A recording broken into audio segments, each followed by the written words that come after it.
ఇంకోటి ఏదో సినిమా చూపిస్తా అన్నాడు. ఆ సినిమా ఎట్లా ఉంటుంది అంటే, తను ఒక సినిమా చూపిస్తే మనం డబల్ సినిమా చూపిస్తాం, ఆడు రంగబలి చూపిస్తే మనం బాహుబలి చూపిస్తాం. భక్తులు చూడొద్దు, చూస్తే తప్పు చేస్తున్నావు, నువ్వు కూడా పాపం చేస్తున్నావు. ఊరినాయన డోంట్ ఫార్వర్డ్. చూస్తే పాపం అంటున్నాడంటే ఇంక ఎప్పటికీ వాళ్ళ జీవితంలో తేరుకోకూడదు, సత్యాలు తెలుసుకోకూడదు అని ఫిక్స్ అయ్యాడు.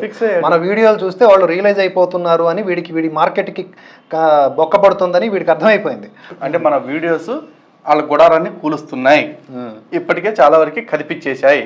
అందుకే అంత భయపడిపోయి మీరు ఏమైనా చేసుకోండి, వీడియోస్ చూడద్దురా బాబు అన్నాడు అంతే. కాబట్టి భక్తులు అసలు మీరు దాని గురించి పట్టించుకోకండి. గాంధీ మహాత్ముడు ఒక మాట అన్నాడు, చెడు చూడకు, చెడు మాట్లాడకు అన్నాడు. ఆ చెడుని ఎందుకు ఫార్వర్డ్ చేస్తున్నావు? ఆ చెడు కోసం ఎందుకు రియాక్ట్ అవుతూ ఉన్నావు? చూసారా? నువ్వెందుకు రియాక్ట్ చూడండి,